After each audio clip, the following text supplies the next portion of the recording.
माझ्या भाग्याचं माझ्या सोख्याचं लीण सोन्याचं माझं कुंकू रोज पूजिते रोज जपिते लाख मोलाचं माझं कुंकू हा हा हा कुंकू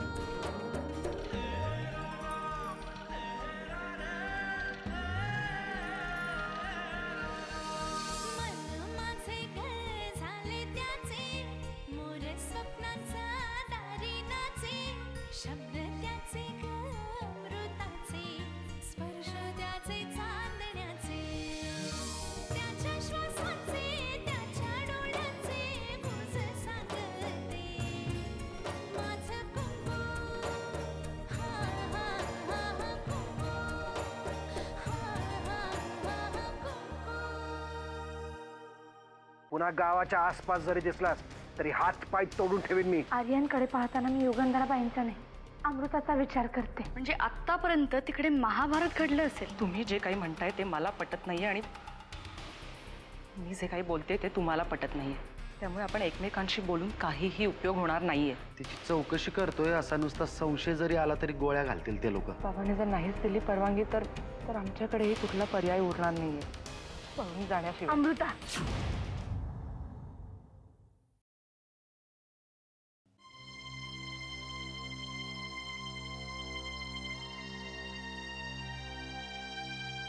अरे नरसिंह, अरे असा अचानक कसा गेलास? बरोबर सिक्युरिटी नाही, ड्रायव्हर नाही. आत्याबाई प्लीज, मला या विषयावर चर्चा करायची नाहीये. तू जाऊन झोप. अशी कशी झोप येईल रे मला? तिथे काय झालंय ते तर सांगशील? सगळं सगळं माहीत असून सुद्धा माहीत नसल्याचा आव आणायचा. तुमच्या या खोटेपणाला वैतागलोय मी आता. अरे पण रमावतीला गेला होतास ना तू, मग तिथे काय झालं सांगशील की नाही? पण असं चिडू नकोस रे. मला समजावण्याचा प्रयत्न करू नकोस आत्याबाई. तो युगंधराचा कार्टा रमावतीला गेला होता हे तुला माहित नव्हतं? तुला माहित होतं, जानकीला माहित होतं, तुम्हा दोघींना सगळं सगळं माहित होतं. मी त्या मुलाला या घरात येण्याची बंदी केली म्हणून अमृता रमावतीला गेली, म्हणजे त्या दोघांना भेटता येईल. आणि त्याला सगळ्यात मोलाची साथ होती तुम्हा दोघींची. हाच प्लॅन होता तुम्हा दोघींचा. बोल ना, खरं आहे की नाही? झालंय तुझं बोलून? माझा ऐक, तुला आमच्याबद्दल काय वाटतं मला माहिती नाहीये, पण आम्ही कुणीही तुझ्या विरुद्ध कुठलाही कट करत नाहीये. आता मी बोलतेय ना, मला बोलू दे. हो, मला माहिती होतं आर्यन रमावतीला गेलाय ते, पण अमृताला याची अजिबात कल्पना नव्हती. जानकी तर दूरच राहिली. आणि मला सगळं माहिती असूनही मी सांगितलं नाही, कारण आर्यन फार चांगला मुलगा आहे. उद्या त्याच्या आणि अमृतामध्ये काही नातं निर्माण झालं तर माझा त्याला पाठिंबाच असेल. नरसिंहा, एक गोष्ट तुझ्या लक्षात आणून देते. नर्मदेची सुद्धा हीच इच्छा होती.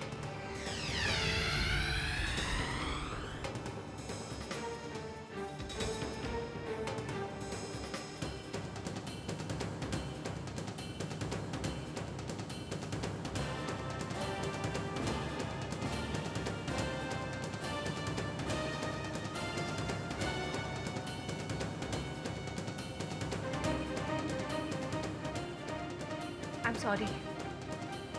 मी नेहमी चुकीच्या वेळी चुकीच्या ठिकाणी येते. उद्यापासून मी माझ्या रूमच्या बाहेरच नाही निघणार. थांब राधिका, सकाळी मी जरा तुझ्याशी रागारागानेच बोलले. माफ कर मला. बाई प्लीज असं बोलू नका. अहो हे तुमचंच घर आहे. हो, पण पाहुणी आहेस तू या घरची.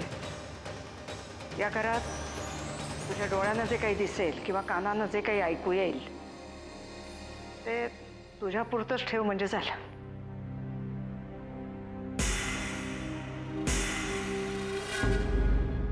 आज जे काही घडलं ते चूक का बरोबर याचा न्याय निवाडा करण्यासाठी मी तुझ्यासमोर उभा नाही येणार नर्मदा. कारण मला माहिती आहे मी जे काही केलं ते बरोबरच आहे.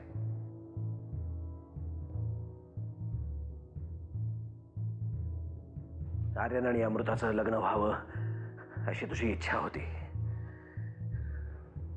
माहितीये मला. त्या बिट्टूला लहानाचा मोठा होताना पाहिलंय मी, माझ्या अंगाखांद्यावर खेळवलाय मी. त्याच्याशी आज असं वागताना मलाही त्रास होत होता. पण काय करू नर्मदा, जे जे सत्य आहे ते सत्यच आहे. ते कसं नाकारू मी? पूर्वीची युगंधरा आणि आताची युगंधरा यामध्ये जमीन आसमानाचा फरक आहे. आज तू असतीस तर तू सुद्धा तिला आपल्या घराच्या सावलीला सुद्धा उभं केलं नसतंस, माहितीये मला.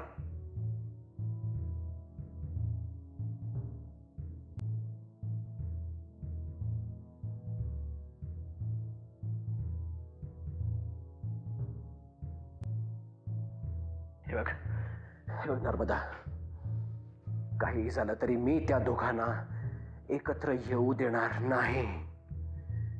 नाही एकत्र येऊ देणार मी त्या दोघांना.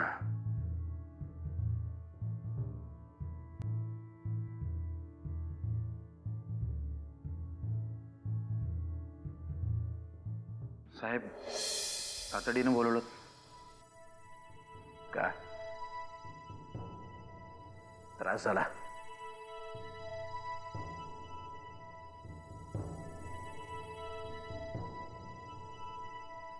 वाकणेस, रमावतीच्या प्रत्येक हॉटेलमध्ये, लॉजमध्ये आणि घराघरात निरोप पाठवा. आणि त्याबरोबर त्या आर्यन सरतापेचा फोटोही पाठवा. म्हणा, जर याला कोणीही थारा दिला तर त्याचे परिणाम वाईट होतील. साहेब, तुम्ही सांगितलंय म्हटल्यानंतर ही चूक करायचं धाडस कोणीही करणार नाही. वाकणेस, माहिती आहे मला, तरी पुन्हा एकदा निरोप पाठवा. नाहीतर नरसिंह किल्लेदारांचा असा अवतार पाहायला मिळेल जो यापूर्वी कधीही पाहिलेला नसेल. ठीक आहे साहेब. पुढच्या तासाभरामध्ये रमावतीमधल्या प्रत्येक घरामध्ये हा निरोप पोचलेला असेल. आणि हो, मला एक अत्यंत विश्वासातला माणूस हवाय अमृतावर लक्ष ठेवण्यासाठी. साहेब, त्याची काय गरज आहे? मला खात्री आहे की अमृतताई तुमच्या शब्दाबाहेर जाणार नाहीत. ती नाही जाणार, पण तिचं वय तसं करायला भाग पडेल. तिनं त्या मुलाला भेटायचा प्रयत्न जरी केला तरी मला कळायला हवं. ठीक आहे साहेब. आणि हो, हा जो कोणी तुमचा विश्वासातला माणूस आहे त्याला एकदा माझ्या समोर आणा, मग मी निर्णय घेईन. आणि सगळ्यात महत्वाचं म्हणजे यातला एक शब्द जरी आत्याबाईंच्या कानावर गेला तर. नाही साहेब, यापूर्वी शिक्षा भोगून झाली आहे. आता ती चूक पुन्हा होणार नाही.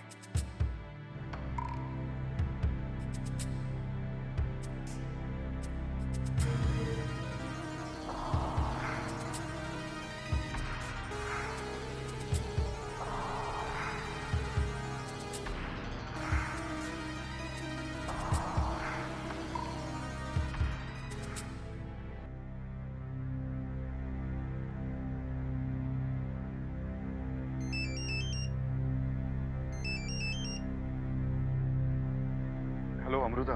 हा बोल. हे बघ, मी आत्ता रमावती सोडतोय, पण तू काळजी करू नकोस. मी इथेच आसपासच्या गावात असेल. आर्यन, माझ्यावर नाराज आहेस ना? काहीतरी का अमृता? म्हणजे मी का नाराज असेल तुझ्यावर? मग काय अरे, माझ्यामुळे तुला खूप त्रास होतोय. अमृता, हे बघ, मला तुझ्यामुळे अजिबात त्रास होत नाहीये. आणि अमृता, तुझ्यासाठी मी अख्ख्या जगाशी लढायला तयार आहे. मीही तुझ्यासाठी काहीही करायला तयार आहे. अमृता, मी आत्ता फोन ठेवतो. Will get in touch soon, okay? आणि हो, जिथे कुठे असेल तिथून फोन करत राहा. Take care. I love you. I love you too. Bye.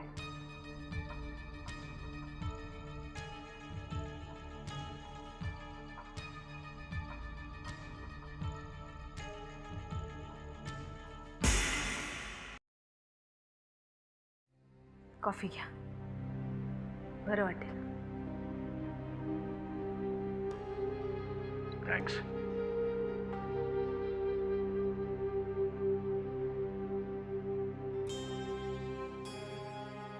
आज तुम्हाला पाहून मला कळतंय त्यावेळी माझ्या बाबांची काय अवस्था झाली असेल. म्हणजे माझ्या बाबांचा विरोध होता आमच्या लग्नाला. मी पळून जाऊन लग्न केलं. माझी अमृता तसं काहीही करणार नाही. जर तुम्ही तिला तसं करायला भाग पाडलं नाही तर नक्कीच नाही करणार. काय बोलतेस तू? मी माझ्या मुलीला पळून जायला भाग पाडलं?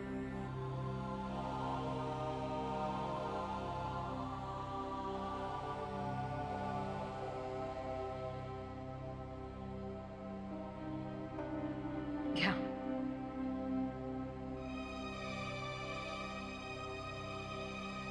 अजून तरी नाही, पण जर तुम्ही तिच्याशी असेच वागत राहिला तर मात्र ती नक्कीच पळून जाईल. मला सांगा ना, पळून जाऊन लग्न करणं म्हणजे काय? आई वडिलांच्या दबावाला प्रतिउत्तर देणं म्हणजेच पळून जाऊन लग्न करणं.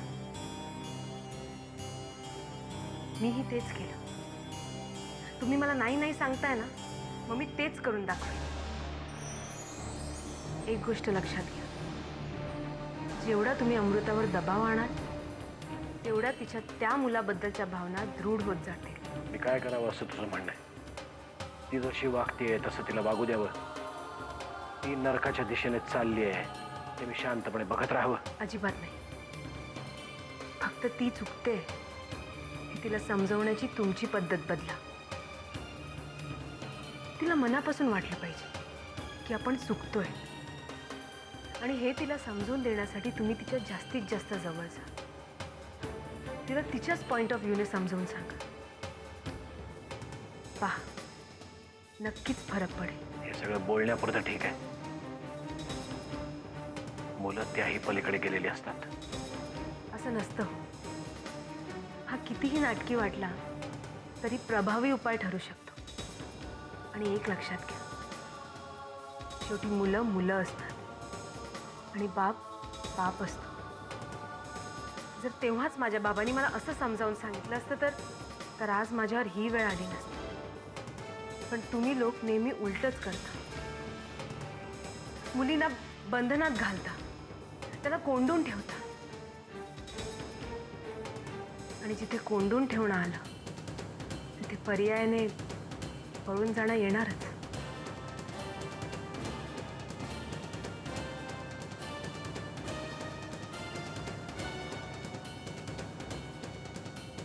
मी असा विचार केलाच नव्हता.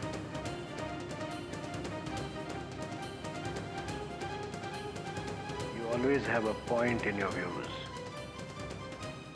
and your views are always different.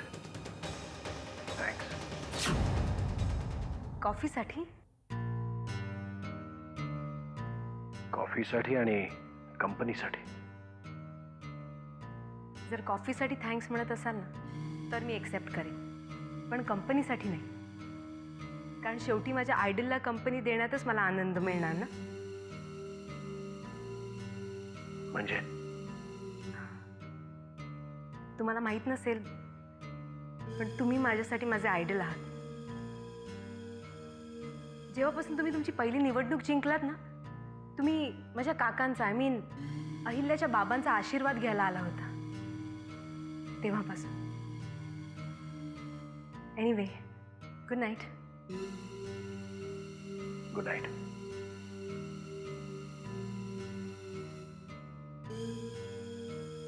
जिथे कोंडून ठेवणं आलं तिथे पर्यायाने पळून जाणं येणारच.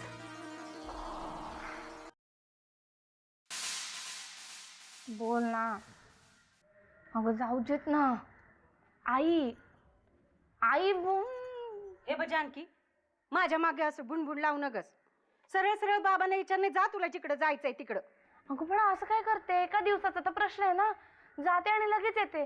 आज गण्याचं प्लॅस्टर काढणं फार महत्वाचं आहे. जाऊ देत ना मुंबईला मला. अगं पण त्याच्यासाठी तुझा समजा दिवस जाईल. किल्लेदारांची सून मुंबईला जाणार म्हणून काय कोणी रस्ते मोकळे नाही ठेवले तुझ्यासाठी?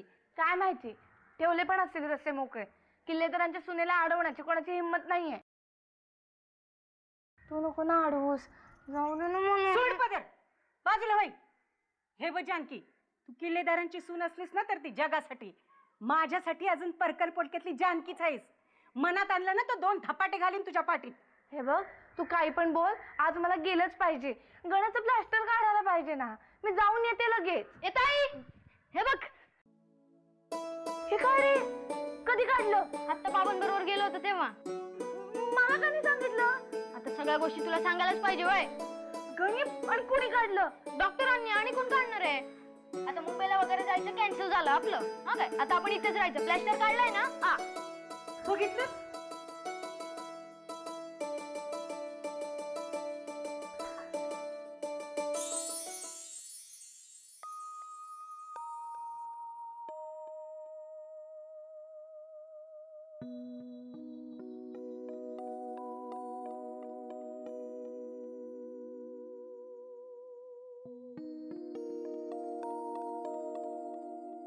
हॅलो अमृता. बोल अमृता. हॅलो, तुला ऐकू येतंय का माझं बोलणं? हो, येतंय ऐकायला. काय ग, काय झालं? आवाज कसा रडवेलाय? काय झालं अमृता? काका, काका बाबा आले होते इथे. हा,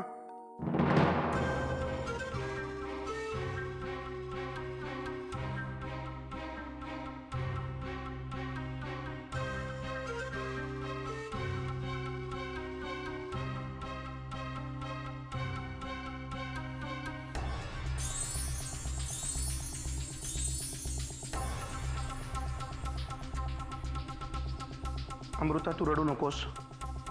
बाळा, रडणं थांबव. बघू आधी. मी आहे ना, मी बोलतो दादाशी. तू तू रडू नकोस. मला खूप टेन्शन आलंय रे. मी काय करू काका? आत्ता काहीही करू नकोस. हा, फोन ठेव, शांत हो. अजिबात रडू नकोस. मी दादाशी बोलीन सांगितलं ना तुला. हा, थांबलीस का तू रडायची? थांबलीस का? Good girl. आता काळजी करू नकोस आणि शांत हो. हां, ओके.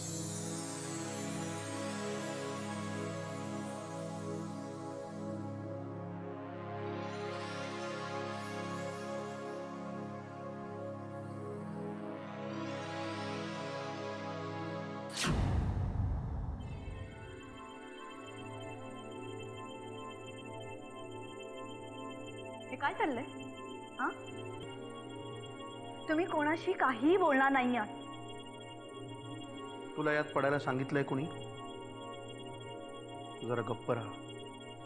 मी गप्प राहून काय होणार आहे? आणि तुम्हाला काय वाटतंय? तुमच्या बोलण्याने काही फरक पडणार आहे का? माझ्या बोलण्याने काही फरक पडणार आहे का नाही ते मला माहित नाही, पण तू जर गप्प बसलीस ना तर नक्की फरक पडेल. तुम्ही माझं बोलणं कधीतरी सिरियसली घेणार आहात? स्वतःचं बोलणं आधी तू स्वतः सिरियसली घ्यायला शिक, आणि मग ते दुसऱ्यांनी सिरियसली घ्यावं अशी अपेक्षा ठेव. उगाच शब्द माहिती आहेत म्हणून वाटेल तेव्हा वाटेल तसे वापरायचे नसतात अहिल्या. त्या शब्दांचं महत्त्व जेव्हा तुला कळेल ना तेव्हा तुझं बोलणं इतर लोक सिरियसली घेतील.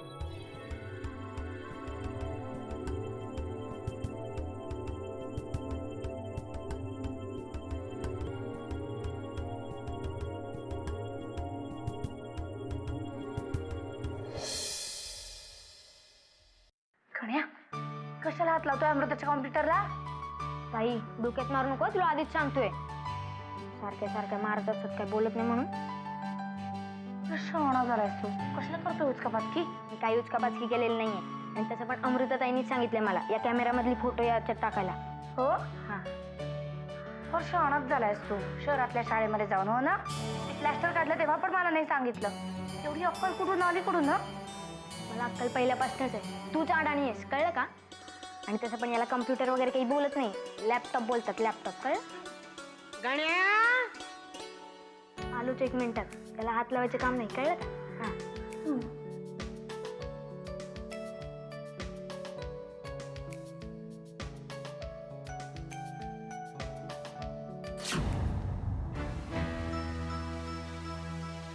गण्या, अरे